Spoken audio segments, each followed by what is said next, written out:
Quando falamos de guerra civil, muitas vezes pensamos em números, datas e tratados de paz. Mas, por trás dessas estatísticas, existem vidas interrompidas. Crianças arrancadas de suas famílias, adolescentes que nunca tiveram direito a brincar, estudar ou sonhar com um futuro. Hoje, a Colômbia revive esse trauma diante da justiça. E até o final desse vídeo, você vai entender por que este julgamento é considerado um dos mais importantes da história recente do país. Imagine um país tentando se reconstruir depois de mais de 50 anos de conflito armado. Agora, imagine que, nesse mesmo país, milhares de crianças foram arrancadas de suas famílias para servir numa das guerrilhas mais conhecidas do mundo. Essas crianças nunca tiveram escolha. Nunca puderam brincar livremente, estudar ou sonhar com o futuro.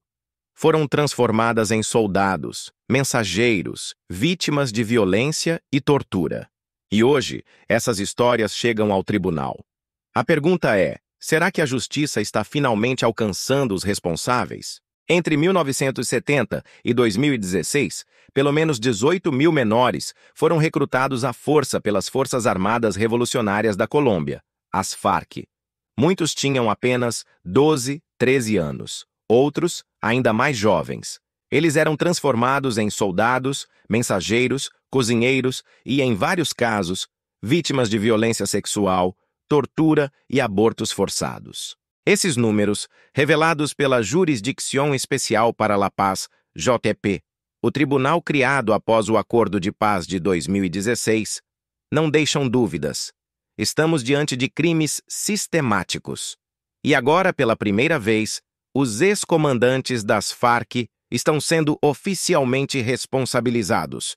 Você consegue imaginar? O que significa perder a infância para a guerra? O que significa crescer com um fuzil nas mãos em vez de um caderno na mochila? O Tribunal da Paz em ação. Em novembro de 2024, a JEP anunciou algo histórico. 6 antigos líderes da guerrilha, incluindo nomes como Timochenko, Joaquim Gomes e Pablo Catatumbo, foram formalmente acusados de crimes de guerra e crimes contra a humanidade. As acusações iam além do simples recrutamento de menores.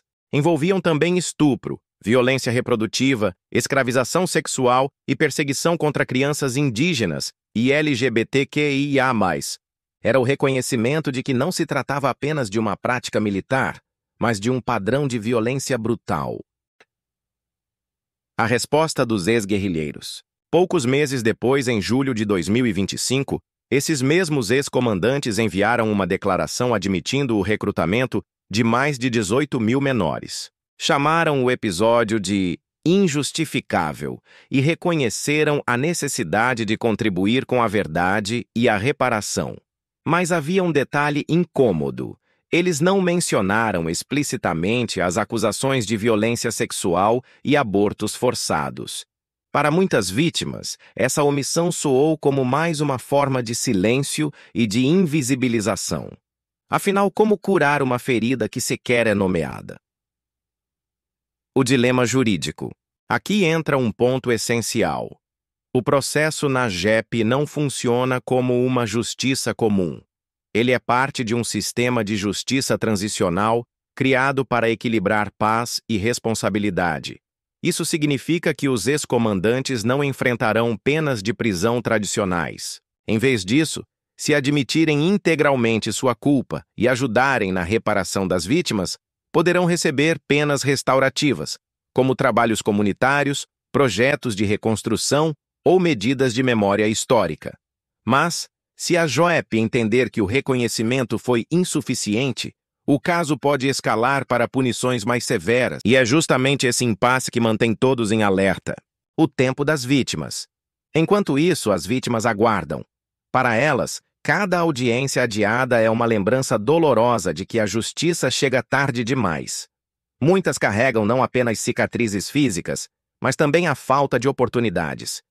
Estudo interrompido, juventude perdida, família destruída.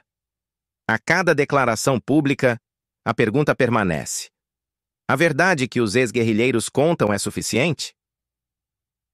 É suficiente para as vítimas? É suficiente para a Colômbia? É suficiente para a história. A importância desse julgamento. Esse caso vai além da Colômbia. Ele é um teste para o mundo. Mostra até que ponto é possível responsabilizar líderes de grupos armados em processos de paz. Mostra também os limites da justiça restaurativa. Até onde podemos perdoar em nome da reconciliação? Mais do que isso, o julgamento serve como espelho para outros países que ainda enfrentam ou enfrentaram conflitos internos. Afinal, como equilibrar o desejo de paz com a necessidade de justiça? O que vem pela frente? Agora, a JEP avalia se o reconhecimento dos ex-comandantes representa de fato um avanço substancial. Se considerar que sim, uma audiência pública será convocada, na qual eles terão de admitir os crimes diante das vítimas e do país. Será um momento decisivo. Se confirmarem sua responsabilidade de forma plena, poderão receber sanções restaurativas. Se negarem ou omitirem pontos centrais, correm o risco de perder os benefícios do sistema e enfrentar penas mais duras. Por que você deve acompanhar? Esse processo não é apenas sobre o passado da Colômbia. É sobre o futuro da memória coletiva.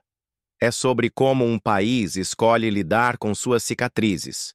E cada passo dado pela JEP, cada palavra dita pelos ex-comandantes e cada reação das vítimas forma parte de um capítulo vivo da história. A pergunta que fica é: será que esses líderes, que comandaram uma das guerrilhas mais longas do continente, finalmente vão encarar de frente todas as verdades?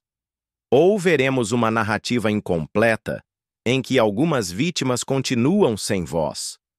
Nos próximos meses, a Colômbia terá de decidir se a justiça de transição será lembrada como um exemplo de reconciliação ou como mais uma oportunidade perdida. E nós estaremos aqui acompanhando cada detalhe dessa história. Porque, no fundo, ela não é apenas da Colômbia. É uma história que fala sobre como a humanidade encara a dor, a verdade e a esperança de um novo começo. Gostou do vídeo? Se inscreva no canal. Comenta aqui embaixo o que você pensa. Curta esse vídeo. Compartilhe com quem gosta de história, direito e reflexões profundas. Porque aqui nós não só desopilamos, nós também refletimos. Nos vemos no próximo caso.